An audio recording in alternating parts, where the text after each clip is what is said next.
Hey, this is Jeff, but you know that by now. Thanks for joining me for another episode of The Castle. I'm excited for today's episode, but before we get started, I wanted to call out some of the other places that you can check me out, and you should be checking me out. On YouTube, you can find my playthrough of Thronebreaker: The Witcher Tales. I'm pretty terrible at puzzle games, but I've been really digging this one. Look for me as Nether_Castle, and subscribe to the channel while you're there. You can find me under the same name on Twitter, posting about cheese and nerd stuff, and on Twitch, every Monday and Wednesday evening. I'm Nether_Castle in all three places. Alright, enough of that, let's get on to the show. Today I'm interviewing Adam, or Adzno as you may know him. Adam is a grinder, he's a production beast. Whether it's music production, game casting, tech consultations, dungeoneering, the guy doesn't stop moving. I was lucky to sit down with Adam and ask about his motivations and his thought processes when it comes to content creation.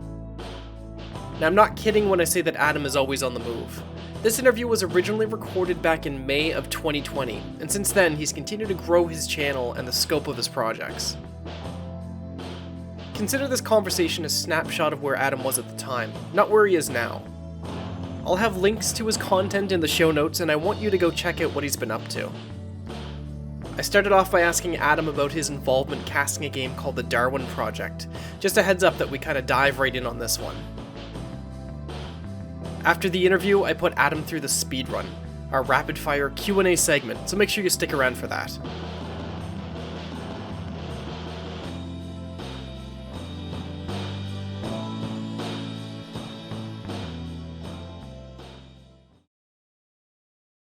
I wanted to ask you how you got involved with that casting the Darwin Project stuff in the first place. Darwin Project has been. Do you know like the rough history of Darwin?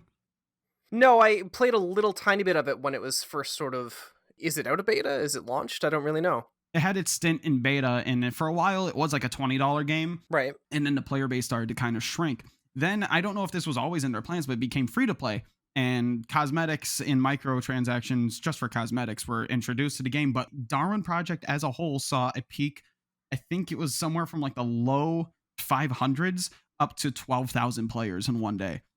Really? Holy smokes, And okay. This is when it transitioned from the no, paid to the this free-to-play? this was still in beta. And if you look it up on the Steam charts, it's a Mhm. wild graph to look at from launch to current day, because then you have this massive spike like 2 months after the game came out and it fizzled down. And Darwin hit a point right before release where there was only like 50 to 60 players on every day. And most of those players were on US West, I believe. And then it went full launch and it was a complete rework of the game. It is still your 10 players across 7 zones, all that stuff. But Yeah, they, right. they reworked, like they added like classes to it, and that changed like the dynamic of combat. They completely got rid of the sprinting, the exhaustion system and stuff like that, and reworked a bunch of it.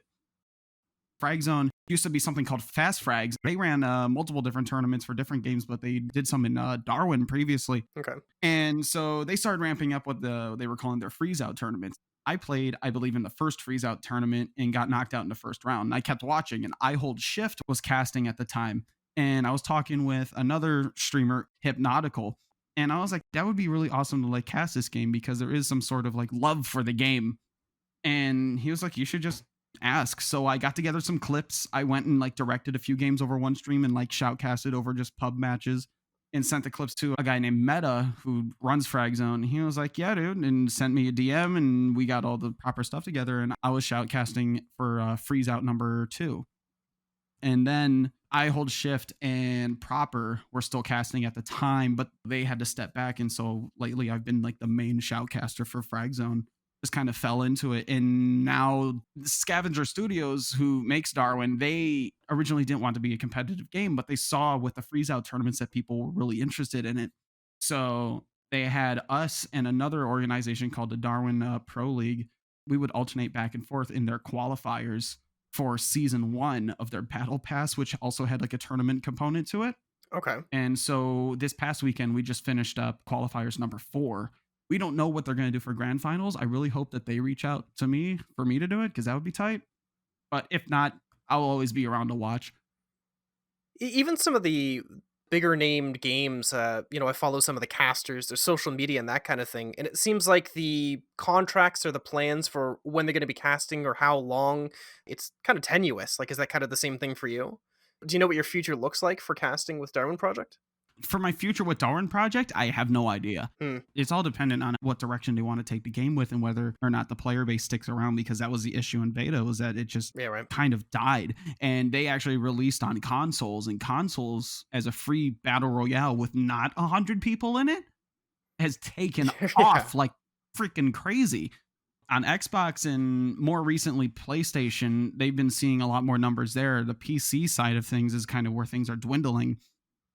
And so my future with them, with Darwin Project as a whole, I have no idea. My future with Frag Zone, I know that I'll always be there for them. I'm not like under a contract with them or anything like that. Sure. I just sort of do it. I know that we're looking to try and do like stuff with like Valorant now, especially. Oh, that would be nice. And like Okay. shoutcasting for me, like that passion started from Counter Strike. That's actually how I made like one of my really good friends on the Twitch platform, because he used to cast CS:GO and he used to play like semi-pro in CS:GO. And now he works at Twitch and we chat like once a month or so, but those hangouts are so good every time. It's almost like I like had like an idol and ended up becoming friends with that idol. And he offers me advice when I ask him for it, as far as like shoutcasting and things of that nature. Death by lava. I just witnessed my teammate die.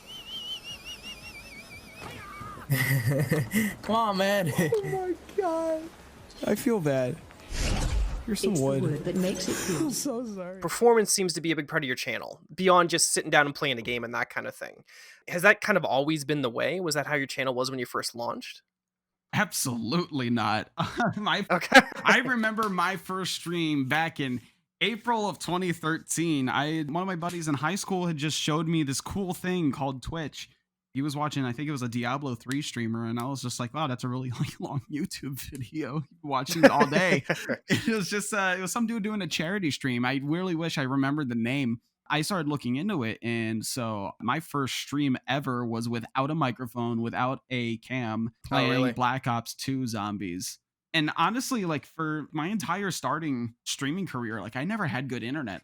Like right now, streamers on Twitch, I know that for us affiliates and non-affiliates, we can stream at a maximum of 6,000 kilobytes per second. Right. I streamed at 600 kilobytes per second. Oh, yeah. I used to play Minecraft, and I somehow was like in like the top 5 of Minecraft all the time. Like Really? way back in 2005. And that was just something I did. And Minecraft was like my whole thing. Like I just loved how creative it was. With 600 kilobytes of upload, you cannot stream an online multiplayer game. So everything I did was single player back then. And you do a lot of multiplayer now. Yes. A lot of the stuff that you do now is like the Valorant you've been playing, you've Darwin Project. I think most of the single player stuff I've seen you do would be is it Clone Hero? Is that what it's called? Guitar Hero? Yes, and it's the fan project for Guitar Hero on PC. It's called Clone Hero. Right. If anybody out there has like a controller from way back in the day, especially like an Xbox 360 one, it's totally free to pick up. Literally tens of thousands of custom songs to just download for free. And if you had a wired controller for the Xbox, you just plug it into your PC and it works. I've got one sitting like in my storage room that I haven't drug out, but I should. You should. Kiddo's been really getting should. interested in the drums, so I was gonna hook those up for her and give her a go with that, eh? They don't have drum support yet, but it has been Oh, it okay. has been getting worked on. I believe right now they're looking at, as far as drum support goes, just the Rock Band drums, because those are more widely available, and having support Yeah, for right. both is a bit finicky, I guess. Because Guitar Hero, what was it, Guitar Hero World Tour introduced all the instruments, but their drums had 5 pads, whereas Rock Band only had 4. Oh, they had the cymbals too, I think, or Yeah. something like that. It was 3 pads and 2 cymbals. The colors were all backwards and stuff, but it was so cool way back in the day. Ah, gosh. I got to get back on this one. Yeah, oh man, first getting Rock Band, getting that big box out. Holy, Oh, that dude. was- I never had that You know what I mean? experience.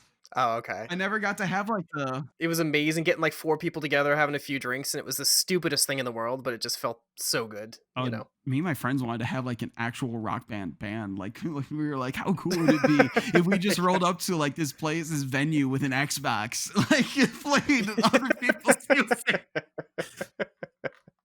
Missing the hammer-ons and all that, yep. Exactly. Going back, you were talking about your first setup. You know, you've got no mic, you've got no camera, you're sitting down, your internet's not really up to snuff. What were the first upgrades that you made? Or before I ask you that, did you stream consistently from that point through to where you are now? Did you take a break to upgrade? Like, how did that progression go?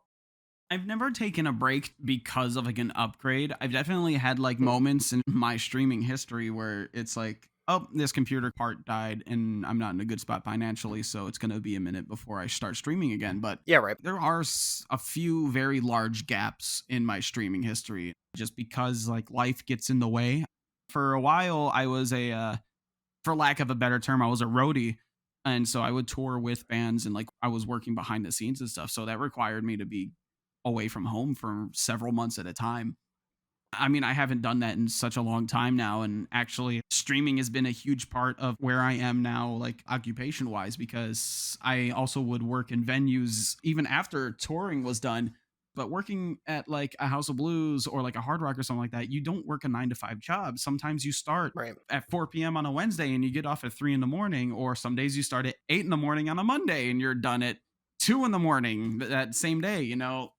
I never got to have like a streaming schedule because I just had to like basically fill in the gaps of my week with streaming. And things got kind of rough when I moved out of home. And so eventually I had to stop streaming for a minute because those days had to be filled with driving Uber Eats or something like that.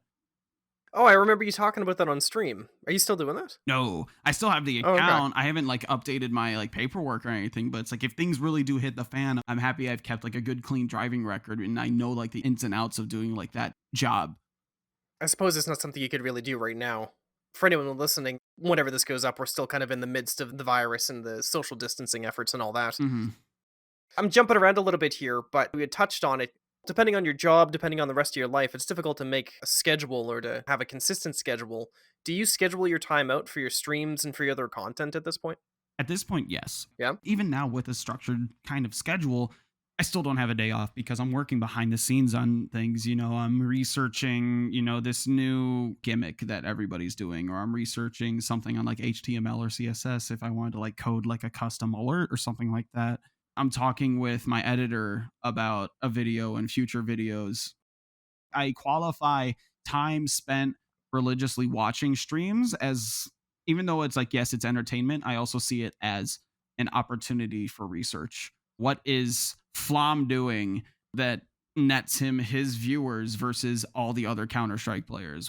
Even smaller streamers like watching like somebody like Dr. Disrespect or Cardboard Cowboy, which if you do not watch Cardboard Cowboy, you need to wake up. Like that is such an Okay. insane stream, dude. Like what this dude, like, don't get me wrong, like Doc has like a green screen, like hands down, like he owns it.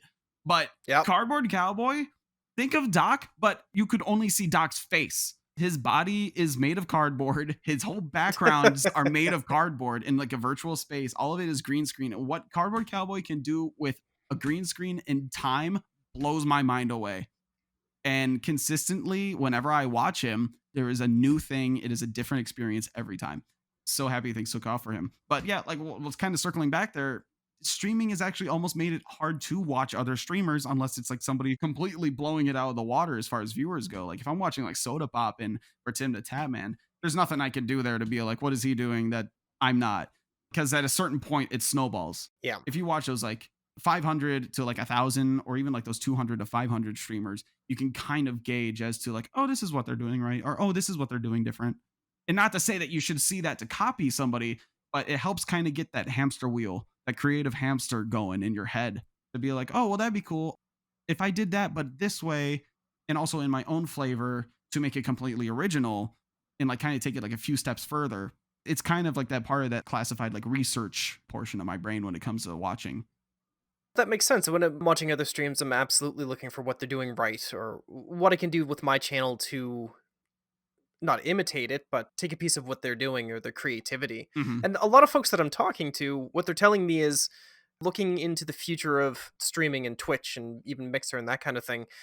It's not going to be a lot of folks just sitting down and playing a game. Like that's going to kind of go extinct. Uh-huh. Really, it's going to be the people that are putting on a performance in one way, like you're talking about with Doc or with what was his name, Cardboard Cowboy. Yeah, cardboard. I can't even Say it 3 Jesus. times fast, or the podcast does not go on. That is what is at stake. No, I give up. I hit you, did I not? No. You're so far from me. Where the fuck? There you are. Where are you? Oh no, where are you? I'm going so fucking fast.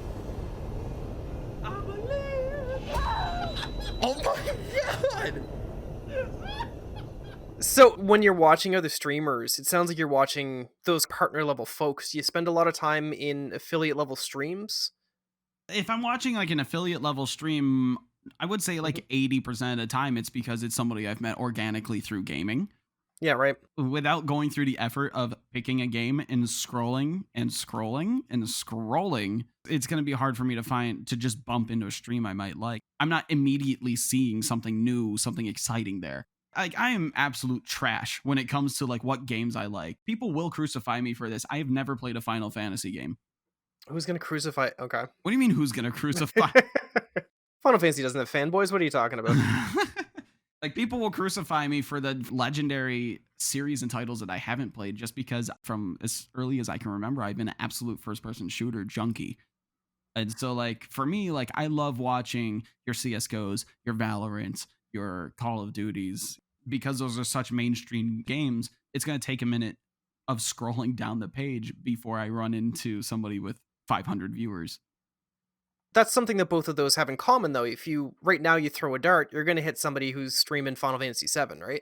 It's going to be the same for Valorant too. They're very different games, you're right, but there's a sea of really talented folks out there on Twitch, but they get so lost in the noise that it's so difficult to find them. Exactly. Sometimes I get lost in like the art of streaming almost, and like how somebody who's a friend of mine who had a viewer last week, I check in on them next week and they're sitting in front of 20. I check in them another week, they're sitting in front of 30. But I'm not going to be sit here and be rude and be like, how did you do that? I need you to tell me all your secrets. I'm not going to do that. And I'm happy for their success. I feel like I could sit here and research and read every blog or read every article or watch every little bit of streamer news. Sometimes, like, literally, it really just is the luck of the draw. Most cases, because it is reliant on other people finding your channel organically. Certainly luck plays a factor. I don't know, I can't believe, maybe I don't want to believe that that's all there is to it, right? I feel like streaming becomes a lot easier once you almost accept that fact, though. That it's the luck of the draw, you mean? A little bit. Like, hear me out here. I feel like Yeah. streaming becomes a lot easier when you're not putting all of the weight of growth on your shoulders. And maybe that's why I'm not Sure. growing at the rate that I wish I was. Say you're somebody who streams for like 10 people and you're consistently at 10 people. And one day you stream for one person. If you put all of your growth and all of your concurrent viewers on your own shoulders and you look at that stream summary at the end of the night, you're going to be like, what the hell did I did? If you start factoring in, it was like, well, it is a Monday or it is like a Saturday night where people are not sitting at their computers. It makes it easier almost to even just like leave the viewer count up because you know that there's a certain level of people watching your stream that is not in your control. Otherwise, there would be a Rain Man level streamer out there who has literally 2 million viewers if it was 100% in our control. Yeah, you're right.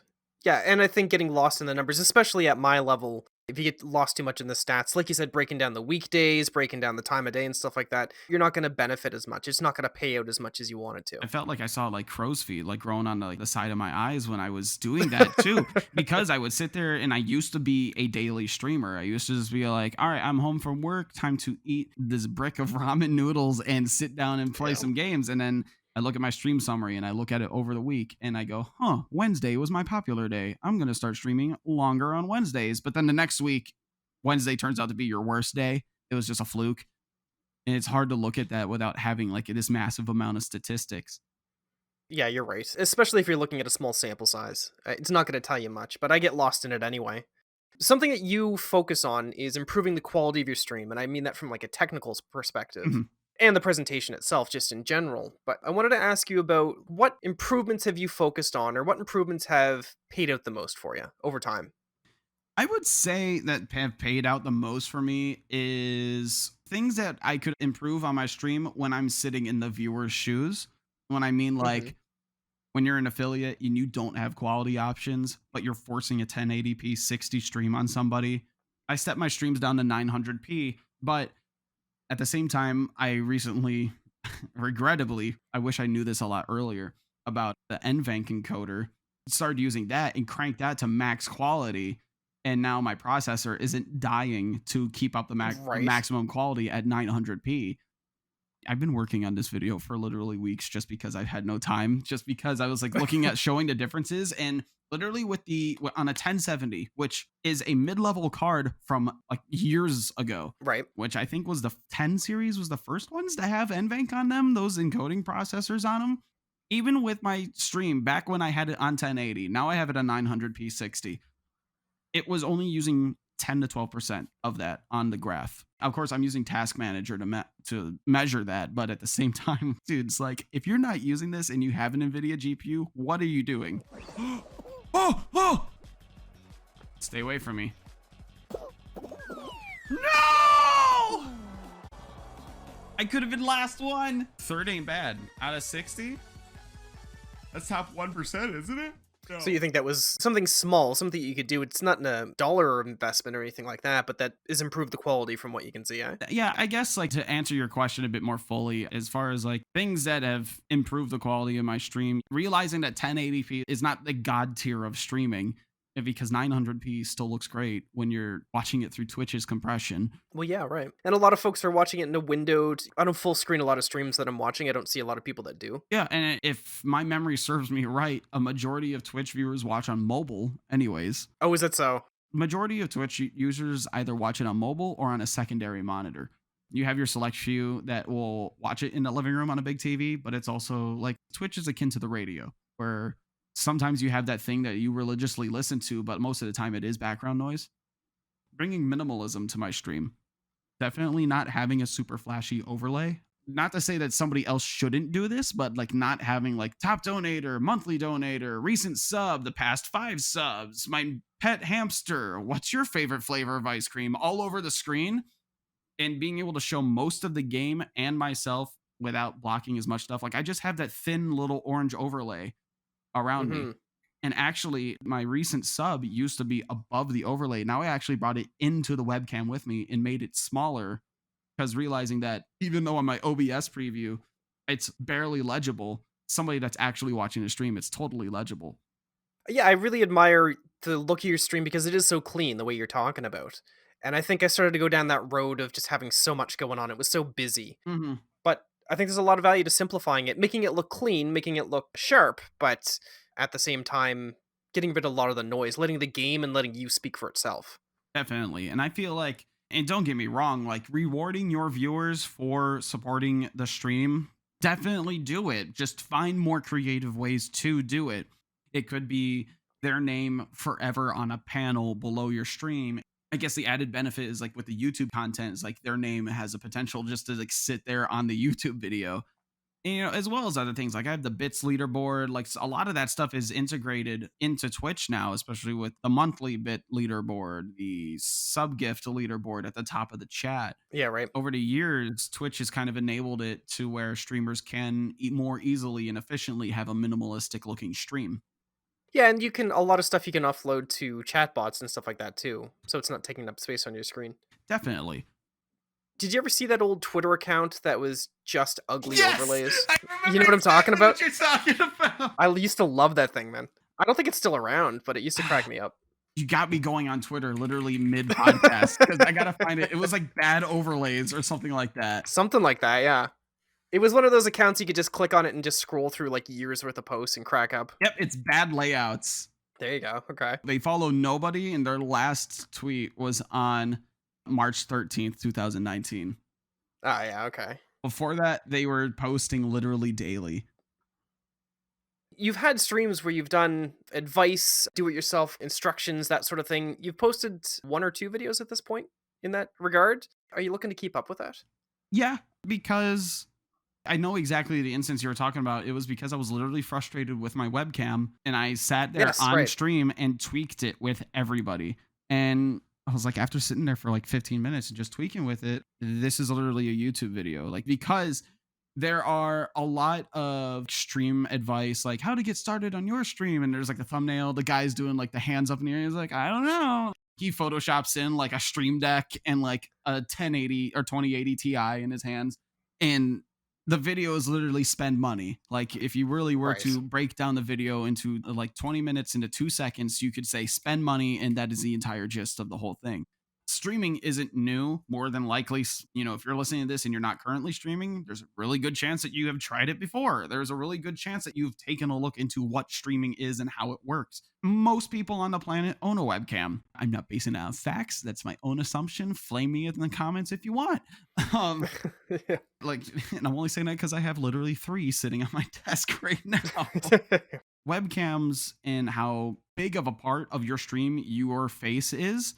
I hate to see it when I look up like how to make my webcam look better in OBS to see if there's some hidden setting. And they're like, well, you see, when we got the capture card and we hooked up our DSLR camera and we fixed the focus, now we can see every pore on your face. Yeah, right. No, I'm like, dude, I'm not investing $150 for a capture card, literally thousands for a DSLR. I have a $50 webcam, and if I open up the settings and I turn off all of Logitech's automatic stuff and shift the color correction to what I believe is accurate, oh, look, it is perfectly clean. And I kind of wanted to start following down that path. And that's why I said there's an NVENC video coming out soon, because some people just download OBS and they just go.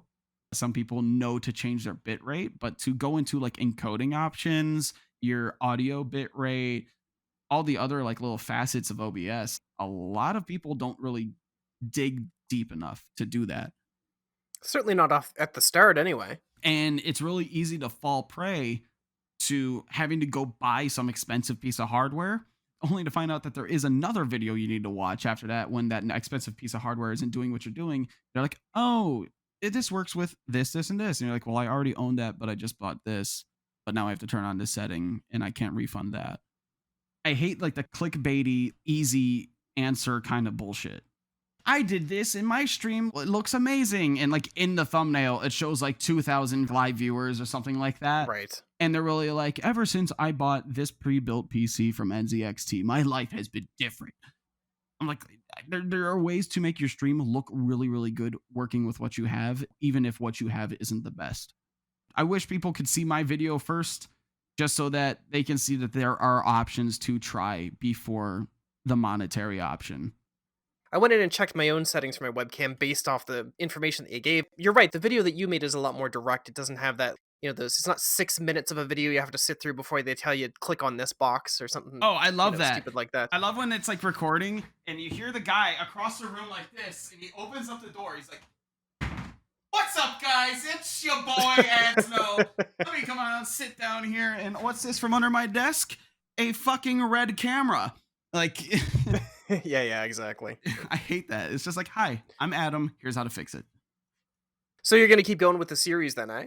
Yeah, I just need to find time. I need to find a way to work it into my schedule a bit more. Yeah, right.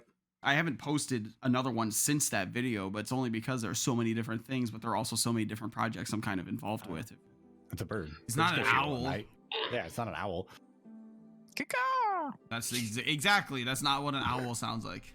Yeah, that's a caca bird, not a hoo-hoo bird. Not a hoo-hoo bird. Wait, you don't believe in birds? Hold on, Austin. Can you click on... Looking at your YouTube page, you've got your hands in a lot of fires. That's the wrong word. You've got your iron in a lot of fires. I got my hand. Keep your hands out of there. You've got that DIY video with the camera settings. Mm-hmm. You've got some Darwin Project videos you were talking about that you're working with an editor, it sounds like. There's a whole story behind that, actually. Okay. So Darwin Project released fully, and I was directing games. I was like, hell yeah. A bunch of people in my community remember this game. Let's dive right back into it. And I was towards the end of like my first stint with Darwin Project. I was directing a lot. There used to be leaderboards in the game, and I was like a top 10 director. So I got back in and directing, and I was just asking people like, how do you like the game? Blah, blah, blah. How's it been? I just been watching how insane it is when people fight. And one of those guys in my first or second game was Skyward Soul. And he was recording a YouTube video at the time, and I didn't know. And I was his director, and I was just me. I was just doing my thing. He was like, holy crap, your microphone. I'm like, thanks. I get that a lot. And eventually he pops up in my chat again, and he's like, hey, you're in my video. And I watched it, and I literally could not stop laughing. And I asked him if he would be an editor for me. It's been a pretty beautiful video collaborative relationship since then. Listen, the videos are super goofy, but they're hilarious. I was dying. Just watched them again recently. They're really well edited, really well done. Are you gonna keep going with those ones? Because I'd love to see more of those. Yep, definitely. I mean, I'm giving him complete creative reins. I always saw that my content, like, if somebody wanted to edit a video, or like if I was ever in a video of theirs and like show it to me, great. Like, if somebody ever ends up editing for me, I want them to bring what they bring to the table. I don't want them to Right. edit it to my needs. I want them to make a video that they would watch. Want them to make a video that I would watch. And I think that's where a lot of people struggle creatively, is because like somebody sees something like a top 10 song on the Billboard and they're like, how do I make a song like that? And then they just make a song that literally sounds exactly the same, but sounds like garbage. They wouldn't even listen to it. I think the whole point of making anything creatively is to make something that you want to make and something that you would enjoy.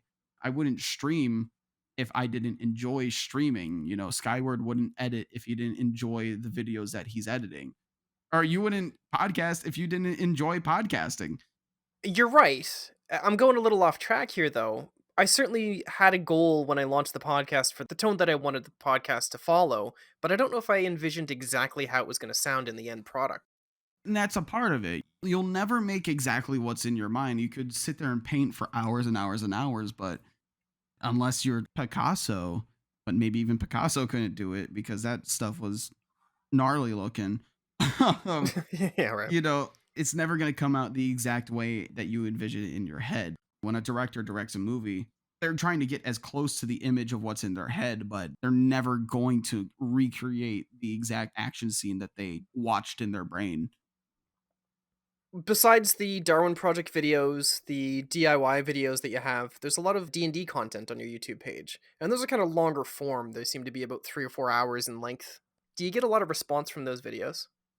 I don't really get a response from the YouTube videos as much. They're more so just an easier way for us to look back at the past D&D sessions. Those sessions are all streamed on my channel every Sunday at 7:30 p.m. EST. And that's where I see a bit more people. Obviously, I don't talk to chat when I'm doing it, but I'm always there typing because it's 7 people every single time. It would suck for me to be like, "Hey, I know you're about to attack this guy real quick. What's up, so and so? Welcome to the stream." Well, sure, yeah, it's totally different type of presentation. And it would look weird on the YouTube side when it comes out and you're watching it. Somebody's watching it because they're going to bed or they just need something to fill time and is like, "Oh, thank you so and so for the sub." Like, which I think I might start actually muting my alerts for that, because every now and again you do get like the random like once follower or somebody resubs or something like that. I guess the reason I'm asking is because what you do presentation wise seems deliberate in a lot of ways. But that's so different from the other content that you put on YouTube or even on, like, when I look at your Twitter, you post a lot of clips. Right now there's a lot of clips for Valorant and they're really short, punchy, curated things, which is so different from the D&D videos that you post. Right. It's because they're different animals. To find the similarities between Twitch, YouTube, and Twitter, it's going to be a hot minute before you find something that really spans across all 3 of them, other than being like a social platform. Which even then, you could argue that YouTube and Twitch aren't really social platforms as much as entertainment platforms. And especially with D&D being such a theater of the mind kind of game, it's really hard to just pick a 30-second clip of me rolling a natural 20 and everybody just like loses their mind. But when you see a clip of somebody 360 no scoping or Yeah, right. somebody getting an ace in like a shooter or something like that, the scene is all there for you to see right there and then. For Dungeons and Dragons, if I rolled a nat 20, that could have been for an investigation check, that could have been for damage, that could have been literally for anything. That's why you see more of the punchy, like real quick kind of stuff on Twitter, because Twitter was made to be a bite-sized social platform. Talking about your Twitter and your stream itself, there has certainly been times when it's gone off of that goofy tone and you've been more open with maybe some of your struggles or some of your, if you're having a tough go at some point. Is that something that you consciously share, or is that more just because you're being you and it's coming out? It definitely leans more on the side of like just me being me. I never started streaming or creating any creative content to display an image of who I am. It was all more so just sharing these awesome moments in gaming with other people. Obviously, it's much more of an entertainer's platform, so it's a constant uphill battle for streamers like me, where I'm not necessarily trying to put on a show. If somebody finds enjoyment in my company, then awesome. If not, then it doesn't hurt my feelings either, because it's just like real life. Sometimes if I do go off the rails, I will say it does take me quite a bit to kind of push me to that point, but it's almost therapeutic to me to be able to put that out there. If I really am struggling with something, or if I completely disagree with something to like a point that it actually makes me upset, it does take me quite a bit of forethought for me to even consider doing that. I really went through a pretty bad depression stint after breaking up with one of my ex-girlfriends, and I felt like it was literally the end of the world, and all I could tweet was like the most depressing shit that you might have ever read. And I actually had to start a second Twitter account because of it, because I was actively losing multiple followers per tweet.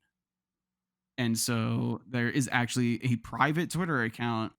There's a private Twitter account out there in the ether to where if things really did get that dark for me, there are a very select group of people that are allowed to follow that account and see that stuff. Having that openness about you is super important, especially in building a community, because it sounds so narcissistic almost, but I don't want to be respected as an idol. I would rather be respected as a peer. I mean, I don't mean to push you on the topic here. I think the reason I'm asking, though, is because it's something I appreciate about your content. I mean, 90% of the time, forgive me for saying it this way, but your stuff is pretty goofy, right? Yeah. Intentionally, and it works. But then there's that other 10% where I see that other side of you, and it's something that keeps me around your content, around your channel. And I do appreciate it. I know I might sound a bit more down. Don't worry. Like you can't see my face right now. I have a face for television and a voice for reading a book. Thanks for joining me today. I appreciate you talking to me about some of the DIY stuff that you've been doing and how you choose what kind of content you put up. Yeah, no problem, man. Are you good to stick around for the speed run? Yes. What if I said no? No, I know, right? And then I'm there anyways. Wait, I thought he said no. Thanks again to Adam for joining me today. We actually recorded about an hour and a half's worth of conversation. The guy's just so full of energy and information. Maybe I'll release like a director's cut down the road. You can find him on Twitter, you can find him on YouTube, you can find him on Twitch, all as Adzno, A-D-Z-N-O. Yes, I said Z because we're in Canada here. Coming up next, Adam goes through the speedrun.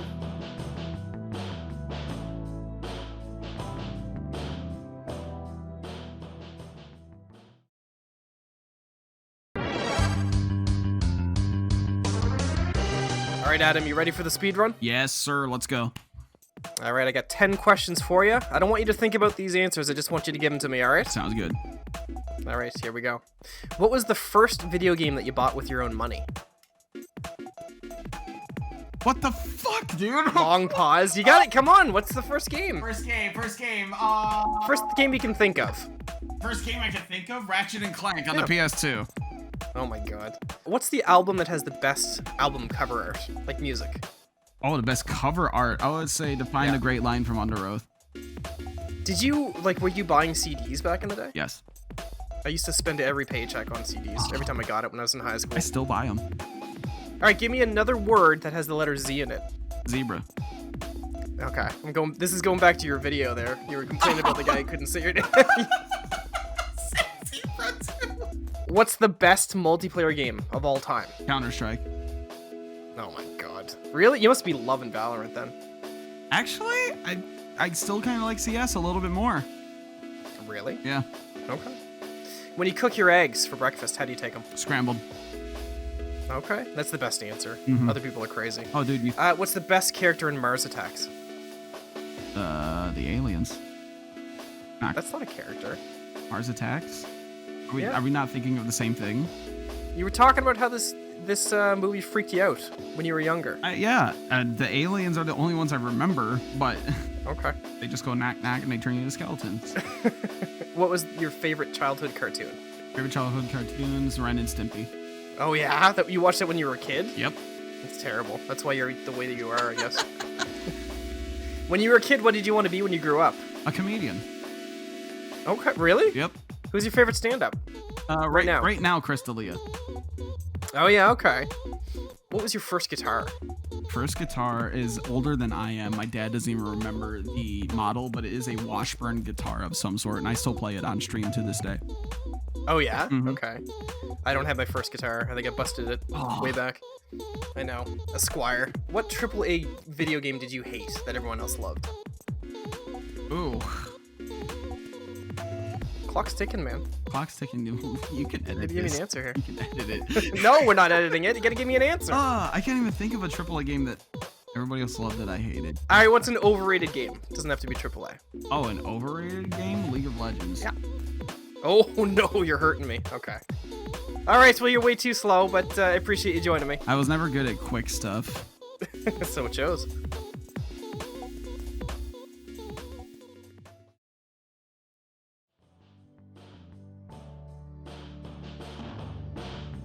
That's our episode for today. Thank you very much again for joining me. Just a reminder, we're on a bi-weekly release schedule at this point, so look for a new episode every 2 weeks in your podcast feed. You can find us on Spotify, on Apple Podcasts, on Google Podcasts, pretty much anywhere you get your podcasts, you can find us. We're on YouTube right now as well. If you go to another_castle, that's my page on YouTube, you'll find episodes uploaded there too. Thanks very much, and we'll see you in 2 weeks.